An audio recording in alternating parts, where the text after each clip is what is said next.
Well, good evening and welcome to Center for Spiritual Living, Greater Las Vegas's Wednesday evening service. My name is Reverend Laura Hallett, and it's my pleasure to be the spiritual leader of this amazing community here in Southern Nevada. If you're joining us from somewhere else in the world, we are so delighted to have you here with us. It is so amazing, this technology we have that lets us connect in consciousness no matter how far apart we are. Here at Centers for Spiritual Living, our Wednesday night services are designed to take us a little bit deeper into our exploration of the topics and the ideas that we are speaking about each month. Each month we use a different theme based on Center for Spiritual Living's global theme of 2022, which is Living Everyday Wonder. Each month is divided into a different aspect of our lives and designed to take us on a journey to understanding it a little bit deeper and finding the wonder, the joy, the awe that is available to us in each one of these areas of our lives. So for January, we looked at life overall and looked at how we can go about building more wonder and joy in that. In February, we looked at our inner life. And for the month of March, we're looking at the idea of play, how we can find a little more lighter side of spirituality, how we can find an connection with our indwelling presence in a little bit more joyful and creative way. So this month is really designed to be a little lighter and to find a little bit more fun ways to connect with Spirit. So I thought for the talks for Wednesday, I would do some ideas of playing with some of our different spiritual practices and principles that we have. And so last week we played with meditation. I took us through 20 different meditations in 20 minutes just to get a brief glimpse at all the different ways that we can use the practice of meditation to connect with the indwelling presence in a little deeper way, to find those ways that work for us when other ways don't work. I don't know about you, but sometimes I get stuck and I have to find a different way of doing my spiritual practices. And so I like to have this toolbox full of all these different meditation techniques that help me understand it a little bit better and to have a better experience of connecting with the divine. So for this week, we are going to be playing with prayer. Now, prayer is often thought of as a very serious spiritual practice. We don't often think of it the lighthearted side of prayer. But there are some lighthearted sides of prayer that can really take us deeper and really get us to that same place that the seriousness ones do. So if you were raised in some kind of a traditional religion, you may have had a prayer that went something like this. Oh, please, God. We were begging, we were beseeching that indwelling presence to bring about some change in some situation that we didn't want to be experiencing. And so it was a begging kind of a situation. Or it may have been one like this. God, if you do this, I'll do that. Where we were bargaining with God, where we were trying to give up something in exchange for what we wanted to have. So, it could have been that I will do something if you'll do this for me, God, or I won't do something if you do this for me, God, or I'll become something else if you do this for me, God. I know I have a lot of friends that were in the Catholic tradition that said something along the lines, I'm going to become a priest or a nun if you will do this, and then regretted having said that. So, it's just a different way of looking at spirituality than is contrary to what we believe here. If we have this sense of duality, there's a spirit is something outside of us, then that's where we're going to go to these begging and beseeching and bargaining kind of prayers. We're looking at a dualistic relationship with God instead of the unified one that we practice here at Centers for Spiritual Living, where we believe that Spirit is that indwelling presence, and we are completely unified with it at all times. And like I said, these prayers are quite a bit different than our traditional prayer that we use here at Centers for Spiritual Living. They can be effective at times because people have reached a point where they are surrendering. And so they will actually experience some kind of change in their life, sometimes through those prayers, because they've reached a point where they can't do anything else, and they just turn it over to Spirit, and its Spirit will work through them. But we've spent thousands of years praying for peace, and doing it through that, please God, make there be peace here. Or please God, if you will bring peace or an end to this war, we will do this or that. And, here we are again experiencing more war in our world. So these prayers don't always work. Like I said, they can, but they don't always. Sometimes prayers of surrender are really powerful, though. There are times when I actually can turn to that prayer of surrender. I studied Joel Goldsmith on and off, and one of the prayers that he uses, I love it. It's from one of his books, and it goes basically something like this. Search my mind, search my body, search my soul. And if you find anything in there that doesn't belong, or anything that's not there for my highest and greatest good, I'm just turning it over to you. You can take care of it. For me, this is a prayer that when I can't figure out what the problem is, I can't figure out, if I have a pain in my body and I'm not sure where it is, and I can't figure out what's causing it or anything else, and I've reached a point where I can't do anything else, then I remember that I can surrender and turn it over to Spirit and allow Spirit to work through me. And it can be very, very powerful. I found great benefit from this prayer. Another one of Joel's prayers that I use frequently is the prayer of forgiveness. There's sometimes in our lives we experience a situation where we're not ready to forgive yet. We know intellectually that forgiveness is necessary here and that things will heal and things will move on quickly if we can get to that place of forgiveness, but we're not there yet. And so I love this one. It's, Joel says, he just goes into prayer and says, Spirit, I know forgiveness is needed right here in this situation, but I am not at a point where I can forgive. But I know you can. And so I'm going to allow you to be doing the forgiveness work here. I'm having you do the forgiveness work for me until I can do it for myself. And that brings about a lot of relief too. It's a great way of, again, surrendering. When I can't figure it out, but I surrender it over. But it has a different feel than that begging and beseeching prayer did.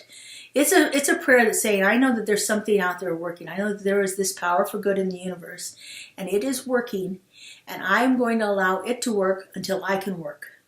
Because right now I can't do it. I can't do the work that I know is necessary for this situation, but I know Spirit can.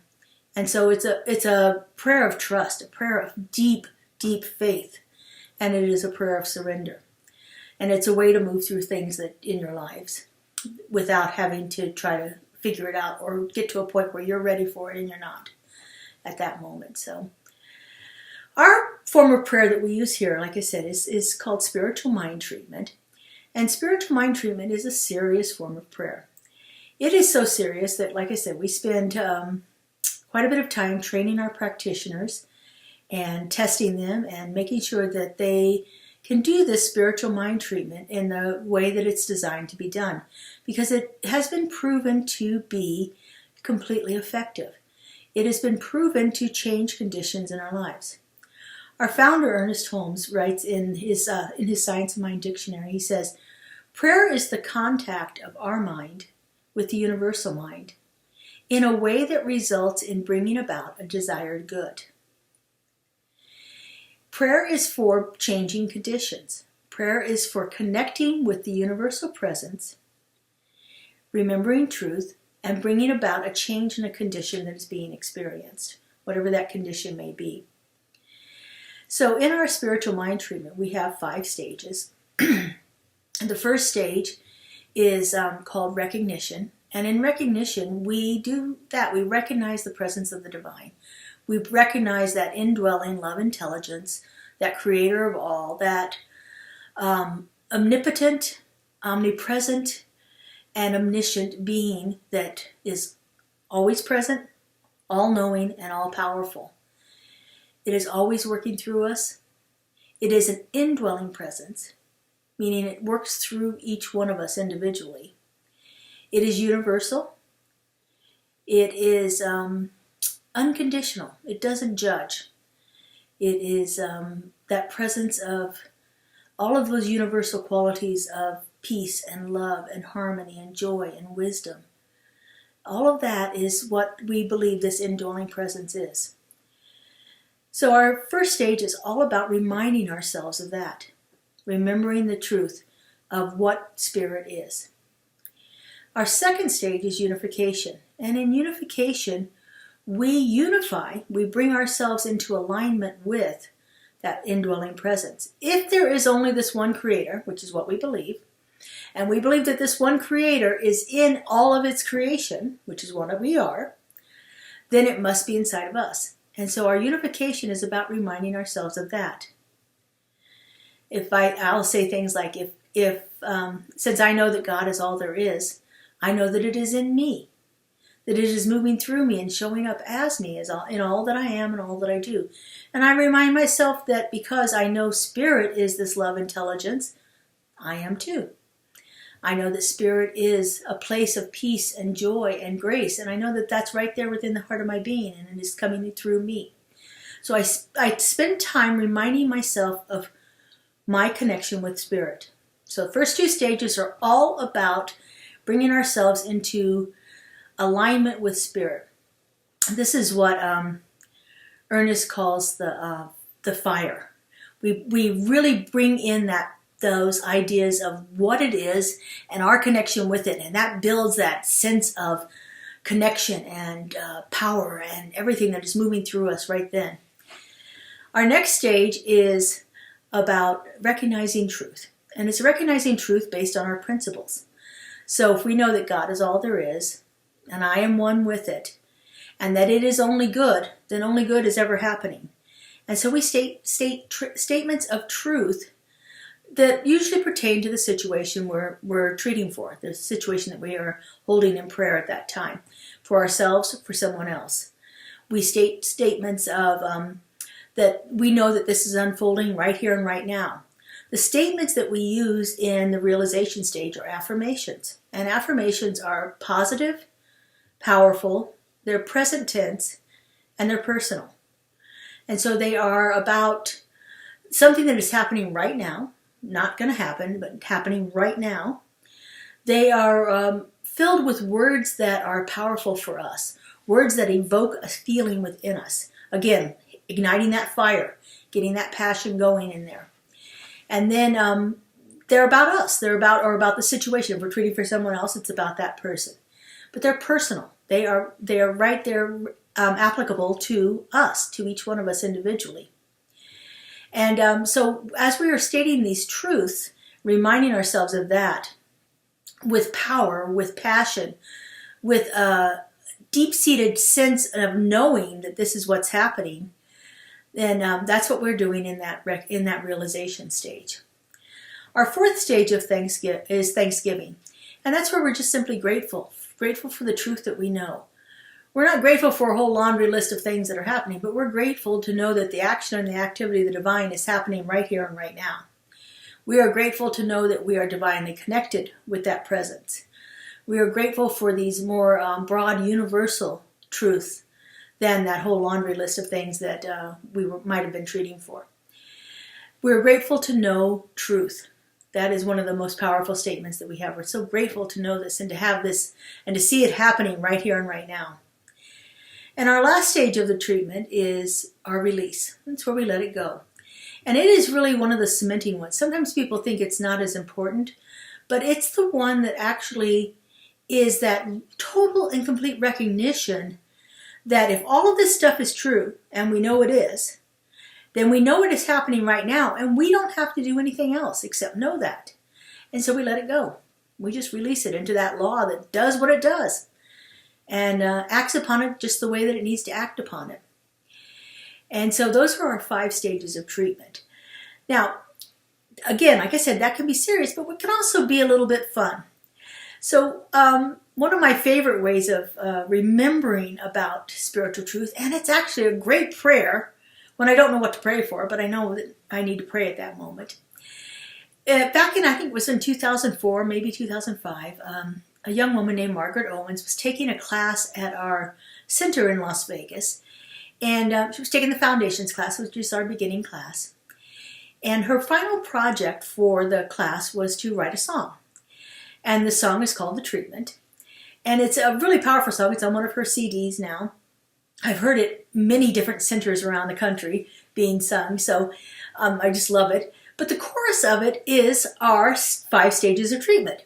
And so the chorus goes, God is, I am, I know, I am grateful, I release, and let it go. This is how we teach our children to pray too. When we're doing prayer work in our classrooms, on Sunday mornings with our young folks, we are teaching them this beginning prayer of just 5 simple lines. God is, I am, I know, I am grateful, I release, and let it go. Very simple, very powerful, and it can be fun. I love to sing it. It's a song that I'll put on in my car frequently when I'm just driving around because it's got a nice rhythmic beat to it as she's singing it. So it's a great song. One of our other New Thought artists, Karen Drucker, has a couple of songs that also talk about the stages of treatment. There is an acronym that goes along with treatment, and it's RURTR. R for realization, R for recognition, R for unification, R for realization, T for Thanksgiving, and R for release. And Karen has a couple of songs that use the phrase, are you ready to receive? Are you ready to receive? The acronym for our treatment. She has it in her song, Are You Ready to Receive? And then also in her song, The Gifts of the Goddess. And so it's a nice way of remembering that. And again, a little fun, a little lighter, a little way of reminding ourselves of the stages of treatment and just to remind ourselves of truth. You know, if I'm stuck in a situation and I think, what in the world is happening here? Why isn't this happening? I can ask myself, am I ready to receive? I mean, have I got myself a place in consciousness where I can actually receive the good that's coming my way? Because sometimes I've got a block in there that I need to work on releasing. And so again, like I said, these are fun ways of singing our prayers. So a few years ago, I was working on a project for ministerial school, and I came across a book called Praying in Color by Sybil Macbeth. And this book has a whole technique for prayer that I have found to be quite useful in my life. I like to do coloring. I like coloring and drawing and crafts and things like that. So this one was right up my alley. Well, in her book, Sybil Macbeth has you do doodles. They're just little irregular drawings, you know, just the kind of drawings that you might find in a coloring book. I do different doodles throughout my time too. I draw mandalas, which is a form of doodling. I'm actually doing a workshop on Saturday on creative mindfulness as doodling. And so we're going to be talking about some of this in our workshop too on Saturday. But in her book, she shows you different ways of using her doodling technique and coloring technique to draw out your prayers, to pray for a while over something. Especially, this is really good, especially when you don't know exactly what to do, or you just want to be in that state of bliss that comes along with praying. So it comes from a Christian tradition. So much of her stuff on her website and in her book have a more Christian slant where it doesn't quite align with what we're talking about, but the technique is totally perfect for it. So I've chosen a couple of examples of her prayers from her website. The first one is her prayer of gratitude. And her prayer of gratitude is, like I said, it's just a doodle, and she just sat there thinking about all the things that she was grateful for. And as she was thinking about them, she was coloring, drawing, bringing things forth in this creative way. And what a beautiful time. Probably spent half hour, 45 minutes easily, just sitting there thinking about all the things that she's grateful for. Again, if the only prayer we ever said was one of thanksgiving, then that would be enough, according to Meister Eckhart. So the prayer of gratitude, powerful way of praying.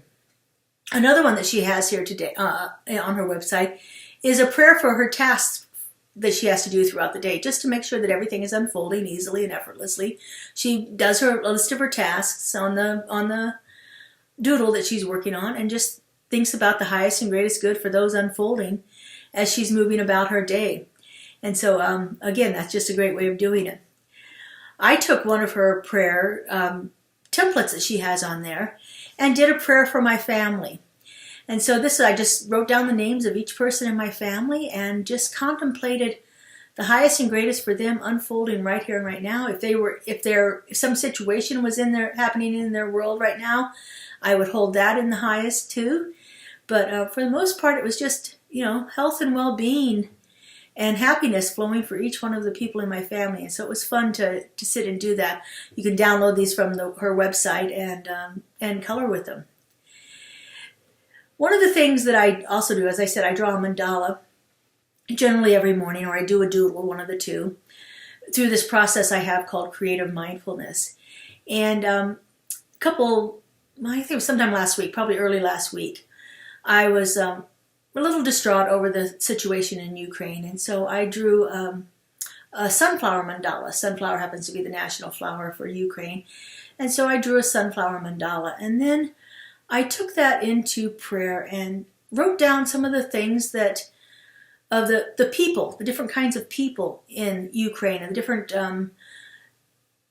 things that are being affected by the war that's happening right now. And so my prayer was for the soldiers, for the doctors, the nurses, the families, the teachers, the shops, the pets, the different all these different areas of life in Ukraine as I was coloring this in. And so here's a couple of examples of what I've done there. So there's a black and white drawing of the sunflower, and then there's one colored with some of the words on it. And you could see how this could be a great way of praying over something. This is a situation right now that's happening. I don't know the solution to it, but I know peace can be found right there, right now. And so it's just a matter of holding that in consciousness. And like I said, we know that we are part of a universal mind. And what happens in one part of the mind can happen in any part of the mind. And so if I know peace, if I'm at a place of peace in my life, then peace can be felt by someone 1,000 miles away or more. Someone on the other side of the world who's experiencing distress over the violence that's happening in their country. We can be a place of peace for them. The work in consciousness is not isolated to us. This is part of our quantum physics, where we believe that there is no specific location for anything that happens in consciousness. It happens everywhere. It's universal. And so we know that it's available. People can tap into that universal consciousness at any time. And through prayer, it's a way of doing that. And so these were just a couple of examples of the lighter side of prayer. Like I said, it doesn't always have to be serious, but it's all about connecting ourselves in consciousness. Just like with meditation, there are lots of different ways we can do it.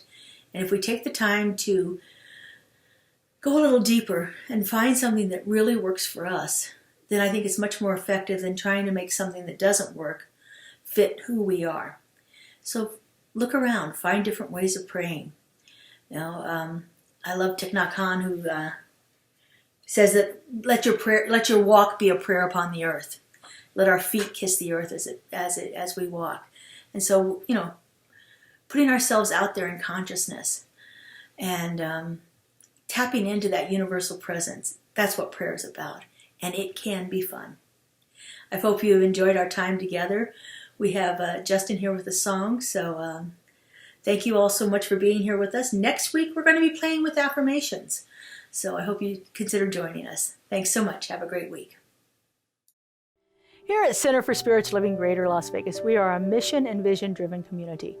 We offer transformative educational opportunities, deep and meaningful moments of connection, uplifting Wednesday and Sunday services. We greatly appreciate your contributions that support the amazing work we're doing here in Southern Nevada. We have several easy ways you can contribute. We have text to give. Simply text the amount of your donation to our text to give number, and you'll be prompted to enter your information. There's a link to our online donation page posted below this video where you can contribute by debit or credit card. And of course, you're always welcome to send a check to our office if that works better for you. All of your contributions go to support the great work that we're doing here in Greater Las Vegas community.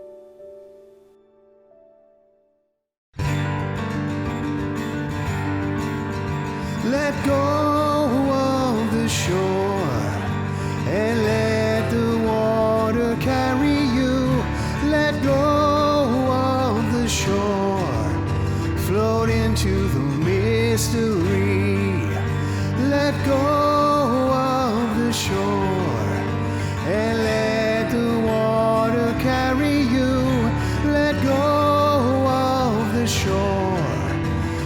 float into the mystery.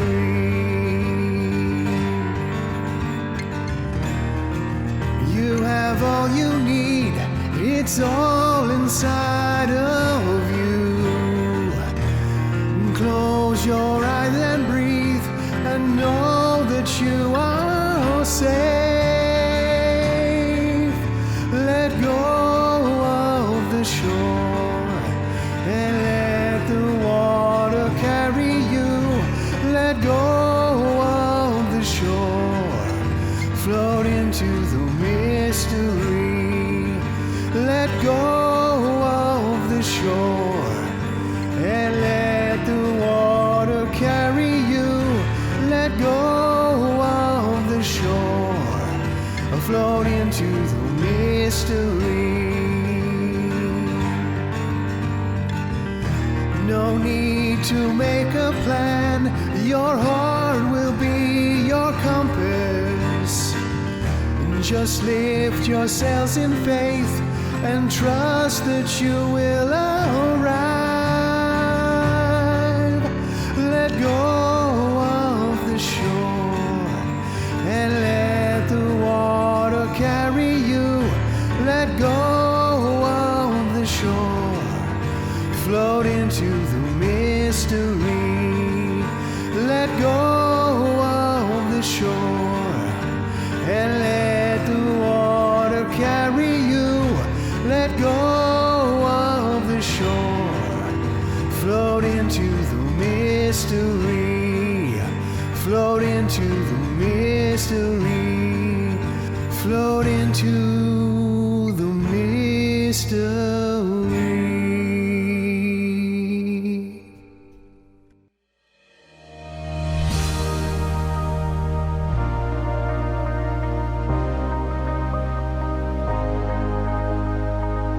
Monthly publication, Science of Mind magazine, is a treasure to be read and contemplated. Along with in-depth articles, there is a day-to-day spiritual support to be gleaned from its daily guides. Licensed practitioner Lynn Frankenberger hosts Adventures in Faith every Tuesday at 11 a.m. on Zoom, and you're invited to join in. This is a weekly group discussion that focuses on those daily guides and how to apply them. Check Facebook and our weekly newsletter for more details. CSL Greater Las Vegas brings you much of your favorite spiritual music every Friday at 7 p.m. with spiritual soundscapes. Enjoy performances from CSLGLV vocalists along with special guest singers. It's music for your soul. Subscribe to the CSLGLV YouTube channel to get a convenient link sent to you for each musical performance.